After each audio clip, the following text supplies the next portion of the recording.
Anika, thank you so much for joining the Customer Success Foresight podcast today. We are so excited to have you on. For our audience, Anika's got an incredible diversity of experiences. I'm really pumped to have her talk to you about it. She's a founder and key consultant for Customer Success Pro, a remote-friendly CS consultancy that provides best practices for leaders to launch new CS programs. She's also run CS teams at Karbon, Insighted, and Zap, which is across a bunch of different B2B SaaS industries. And over her career, Anika has developed deep expertise in mid-market enterprise segments with a need for digital engagement. But beyond all that, she's also a community builder, leader. She's co-founded and led CSM London, as well as being a podcast host herself for the Customer Success channel. And one piece I'm really excited about is her journey has taken her all over the world, from being born and raised in California to studying overseas in Berlin to spending her entire career across Europe and London. So Anika, welcome to the show. And I'm so excited to have you on. Thanks so much. That was such an intro. I love that. So there's a lot of great things I want to dive into, but let's start with your experience running customer success at Insighted. And for folks who may not be familiar, Insighted is a CS community platform that was acquired by Gainsight. And when we were talking about it prior to this call, you were telling me about a bunch of different nuances as part of this role. The company's moving from mid-market to enterprise, and there's a lot of segmentation. So just break down a little bit for our audience, your world at Insighted. When was this in your career? What was the company going through, and what were you tasked with? Big question, but I'm happy to answer it. So yes, I was VP of Customer Success at Insighted. At the time when I joined, Insighted was also on a bit of a journey themselves. Insighted was actually a B2C platform. So it was a customer community platform, but was built for the B2C model and for Dutch telecoms. So very much enterprise, big ticket communities. So like 3Mobile or T-Mobile, for example, these were the types of customers Insighted had when I first joined.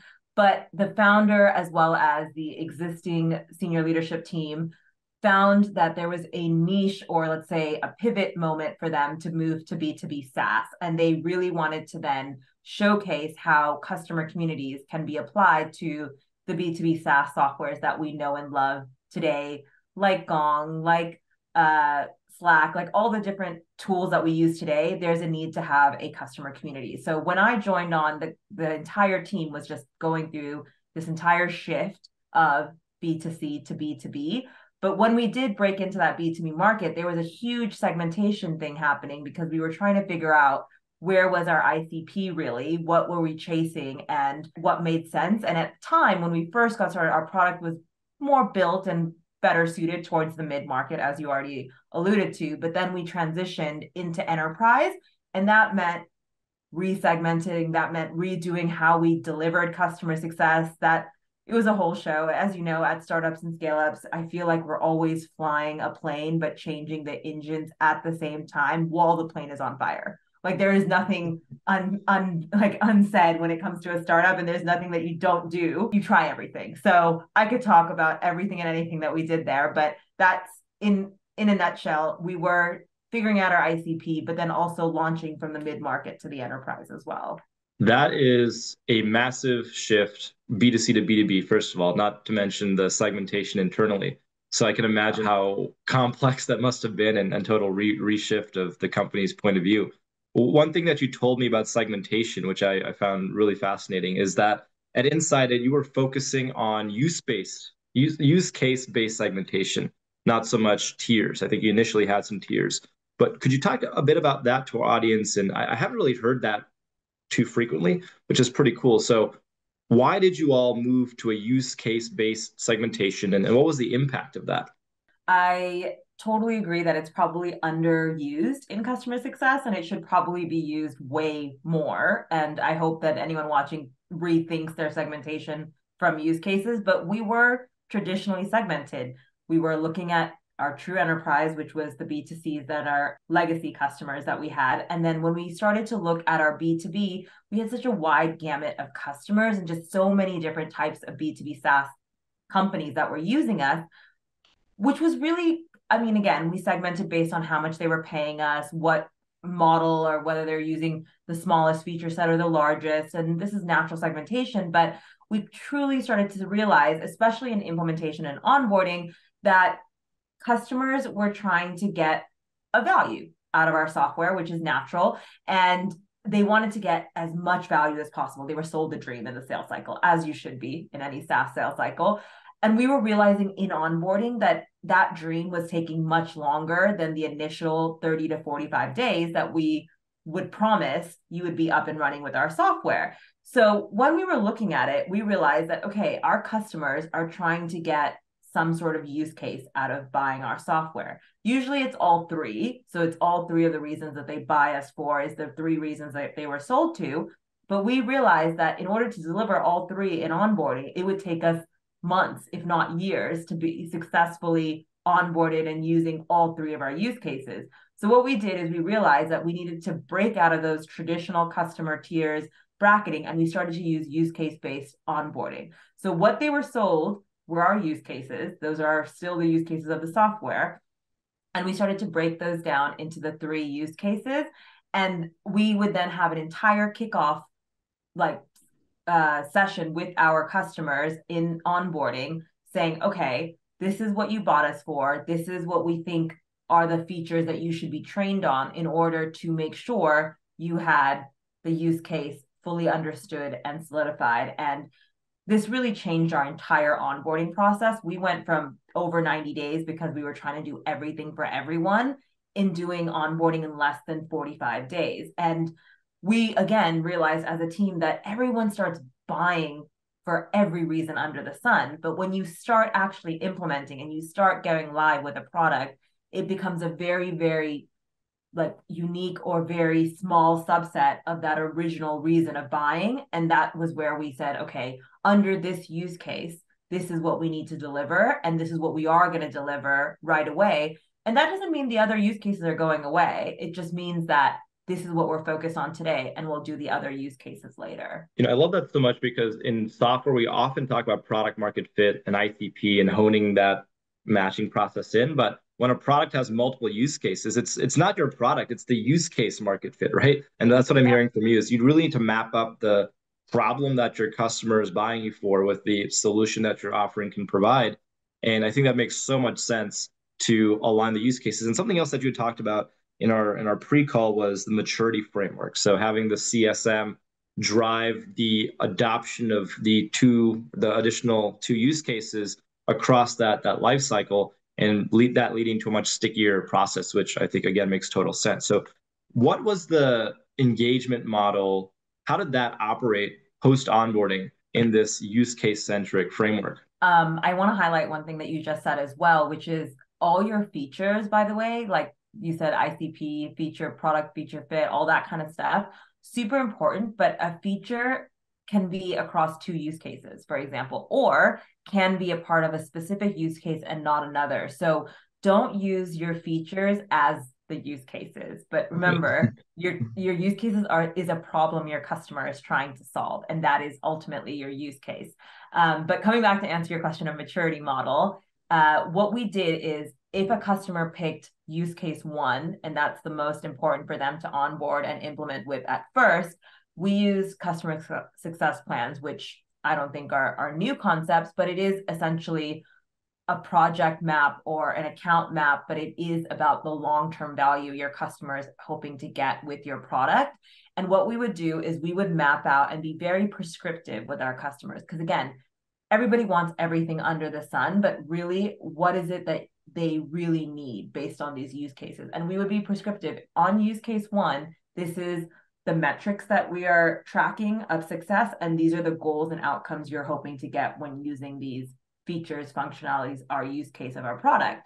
And based on how well they are scoring against all these different metrics and goals, that would then level them up into the next level of maturity from onboarding to customer success. The CSM would then know, okay, my customer has hit this much of level one maturity with this use case, but they haven't started use case 2 or 3 at all. So they have zero maturity there. Or maybe in onboarding, We did allow for 2 use cases sometimes, but very, very seldom did we let all 3. So even in those 2 use cases, they might not have 100% maturity in those 2 use cases in onboarding. So rather than saying, okay, you've unlocked this level of maturity, we would rather hand over from implementation to CSM saying, okay, we've now given you a customer that has this much of level of maturity. They've done X, Y, and Z when it comes to features and training, but they have not unlocked the full level of the use case. So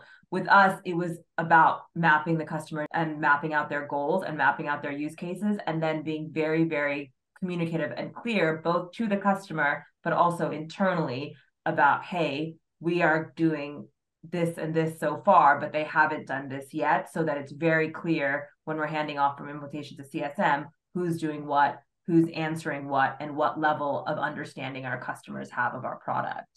And how did you determine of those 3 use cases, which one was the most important for the customer and focus them on that? Because I feel sometimes customers also want to digest, eat more than they can chew, and then it's have a hard time digesting it and value problems downstream. But what was that selection and focusing process like, and what were some of the challenges you faced there?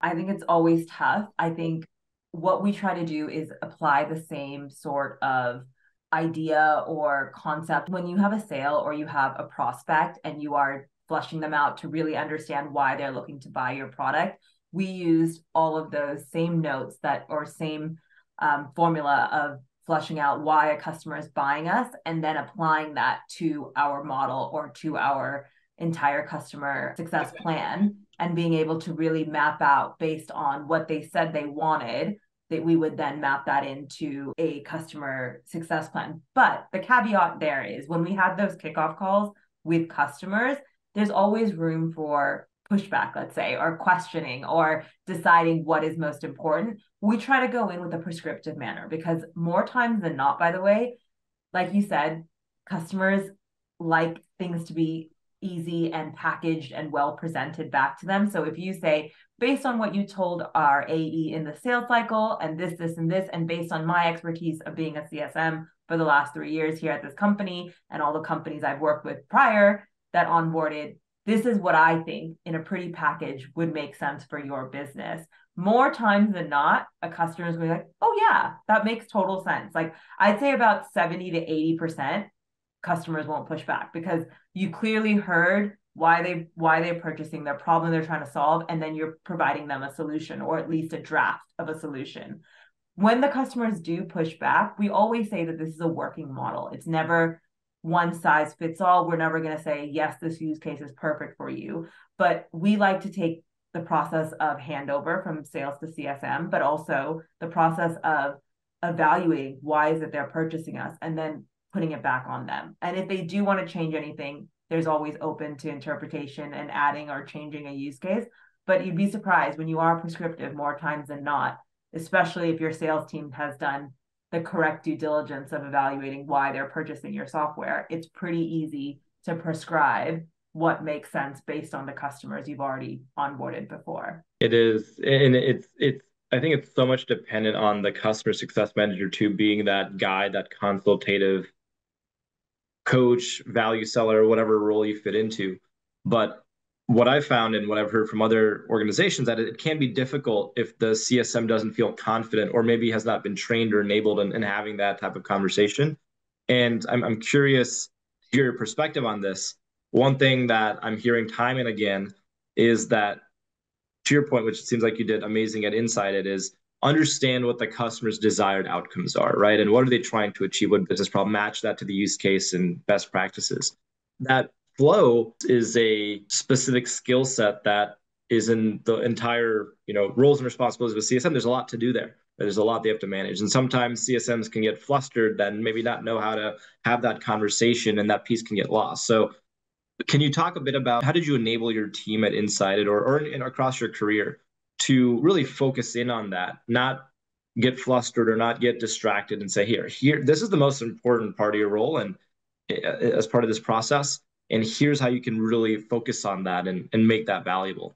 Definitely. I think that this is something that is practice, by the way, for anyone listening that's like, oh, I don't feel confident enough, or I don't know the right questions to ask. it's a skill that's something that you have to continue practicing. Like you have to continue exercising this muscle in order to see success with it. That being said, the CSMs I've worked with and that I've had the pleasure of helping through this as well, I always say you should be considering two things as a CSM is your customer outcomes. So what is it your customer is looking for? And you need to be, like you said, consultative or an analyst or someone who comes in and asks questions. You don't have to have all the answers, but you have to ask all the questions. That's the first thing I say in building confidence. And that is something that I think that CSMs shy away from because they feel like they need to know all the answers. And that's not the case. What you need to know is how they're running their business, how this software affects their business. How is it that they're going to get outcomes or anything from your software? And the only way to do that is to be consultative and ask. So that's the first part that I always say, super important for a CSM. You have to keep practicing the consultative question answering, asking, that kind of side of things. You have to be curious. That's something super big part of your role, regardless of what industry or how technical you are.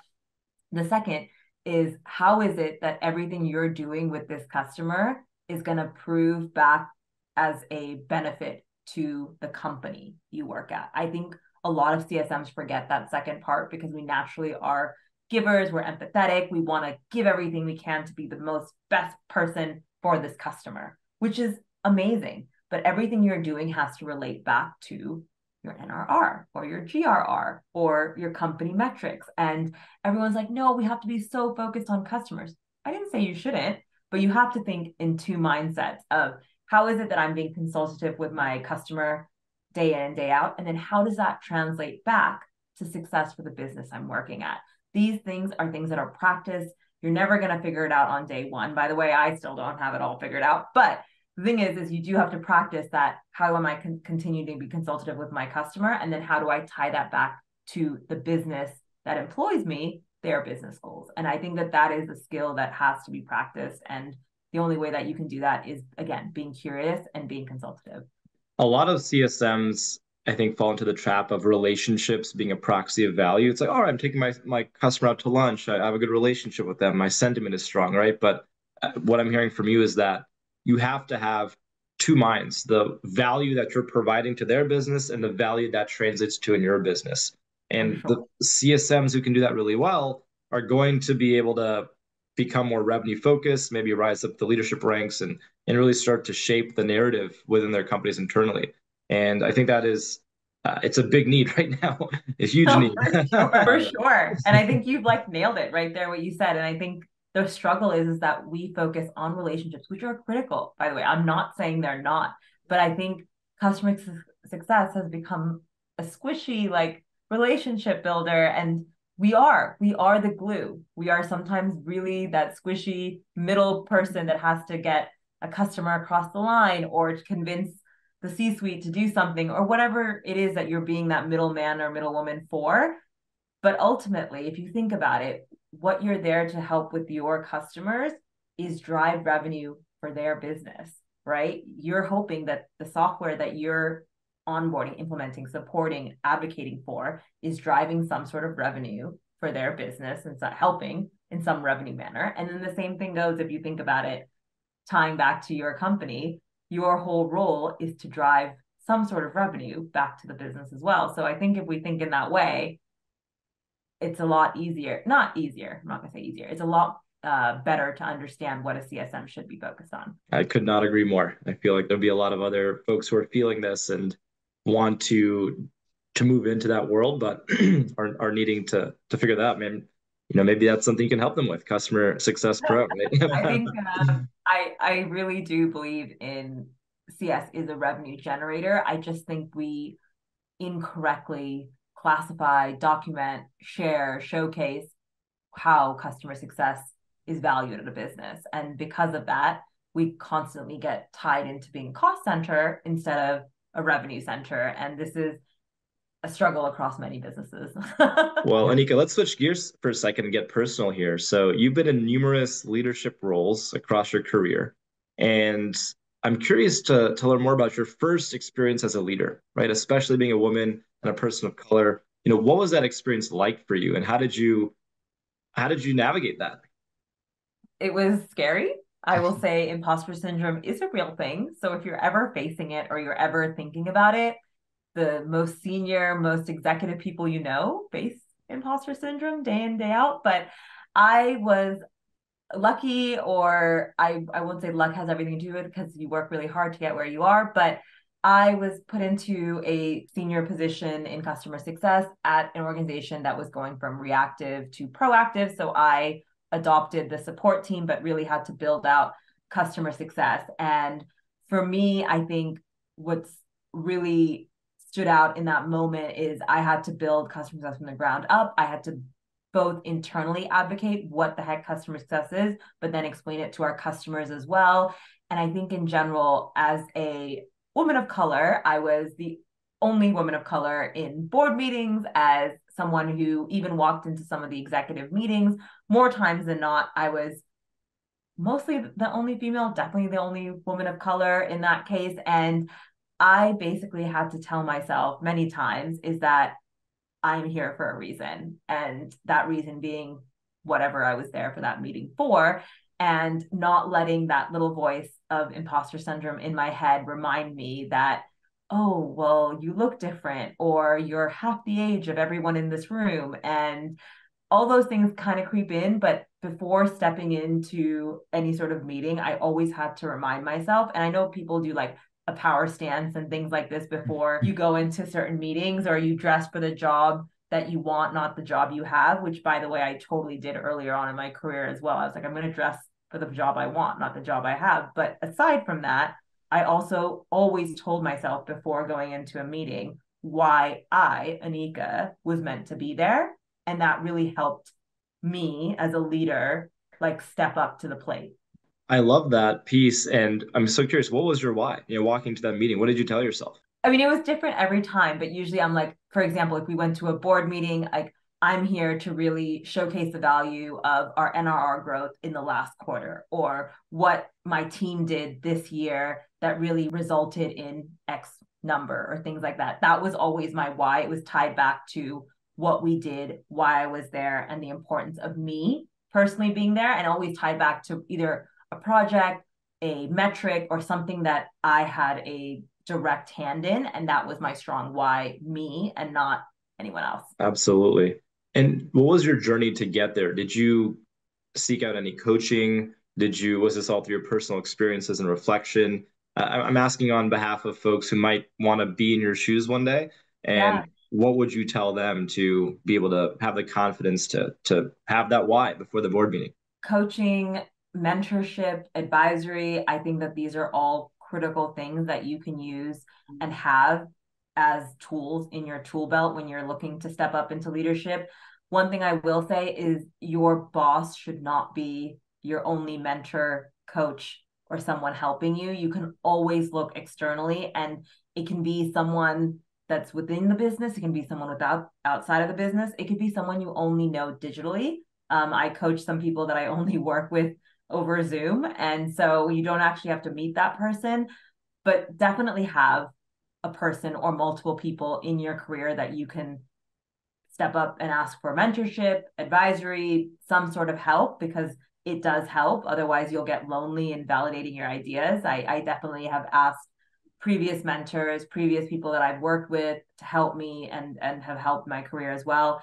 I've had the joy of having great managers, which I know a lot of people don't. I've had some really great managers and bosses that have really helped guide and shape my career. So I think that a combination of having that internal and external piece is really, really helpful. And if you don't have either, the tip I would give is like create your own environment. So you mentioned CSM London as I'm one of the co-founders. When I moved to London, there was no customer success community. There was very few CS leaders, because at the time it was still very a US based role, not so much in Europe or in the UK. And I met my two co-founders and we're like, hey, we really want to have a like group of people that are like-minded that we can just exchange ideas with. And that is what I went into. I was in my first leadership role. I wanted other leaders that I could just ask questions, and created a community in itself. Today, there's millions of communities you can join or engage with, which is amazing. I love seeing that. But if there isn't something out there, you can also create it too. If there's not a mentor you can find, you can go and reach out on LinkedIn or something like that. Yeah, it's a really interesting point that the CS community has grown a lot the past 10 years, but didn't exist 10 years ago, 10, 15 years ago, right? And sales, if you look at that as a corollary or proxy, that's been around forever. And with Salesforce coming to play 20, 25 years ago, it really bolstered that group. And I think CS and post-sales as a whole is now that rising tide that is figuring out who it wants to be when it grows up. And it's cool to see all these groups that are coming to Yeah, I the love it, by the way. The growth of customer success. When I first started in CS, by the way, the only title was CSM or head of customer success. There was no such thing as chief customer officer or VP of CS. Even some of the titles I've been lucky enough to have, they never existed. My career trajectory never existed when I first started in customer success. So A, I love how much the entire industry is involved, but B, I love that we're a unique bunch, that we like helping each other out. And if you ask someone, likely they will gladly share, versus in sales or marketing, it's a little bit more competitive or maybe a different breed and they don't want to share. So I love the CS community. I'm on the same page. I love it too. Here to serve, and it's a great space, great industry, and it's growing and changing so much. And speaking of that, we'll switch gears again. There's a couple rapid fire questions I'd love to ask you, which are around some of these topics, right? And the state of CS today. So I've been asking every single guest this, and the rules for this section of the show is say immediately what comes to your mind when I ask this question. Try to keep it to 2 or 3 words. I know it's hard, but that's the fun of it. So when you're ready, we'll kick that off. Okay, this is like making me sweat. As someone who asks these questions, I'm nervous right now that I have to, but let's go. I can do this. Let's do it. Let's do it. All right. So first question, best metric of success for CS. Net revenue retention. Love it.